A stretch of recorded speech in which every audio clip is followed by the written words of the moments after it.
নমস্কার বন্ধুরা, কেমন আছেন সবাই? আশা করি ভালো আছেন, আমিও ভালো আছি। তো খুবই গরম পড়েছে, এটা আর বলার মতো বিষয় নয়। প্রত্যেকেই জানেন বৃষ্টির দেখা নেই, তবুও মেঘ করছে, মাঝে মধ্যে একটু ঝোড়ো হাওয়া দিচ্ছে। তো যাই হোক, শুভ দুপুর জানাই সকলকে। শুভ দুপুরে মেনু নিয়ে হাজির হয়ে গেছি প্রতিদিনের মতো। তো আজকেও কি রান্না করেছি আপনাদের দেখিয়ে দিয়ে আসুন। আপনাদের রান্না হয়ে গেছে? আমার কিন্তু কমপ্লিট। তো যাই হোক, দেখিয়ে দিয়ে আসুন।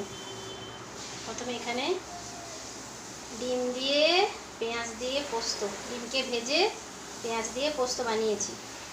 আর এখানে আছে চচ্চড়ি, ওই সজনে ডাঁটা আলু বেগুন দিয়ে চচ্চড়ি, এটা কালকে একটু গরম করে নিয়েছি। আর এখানে আছে আলু করলা ভাজা, আলু করলা ভাজা। তো এই গরমে তেঁতো অবশ্যই খেতে হবে সকলকে। আর এখানে আছে সব রকম সবজি দিয়ে একটা ঝোল, একদম সেদ্ধ ঝোল যাকে বলে এই গরমে, সে সেদ্ধ ঝোল বানিয়েছি বন্ধুরা, এই দেখুন। আর এখানে আছে গরম গরম ধোঁয়া ওঠা ভাত। আর একটা জিনিস দেখাই আপনাদের, এগুলো দুপুরের মেনু।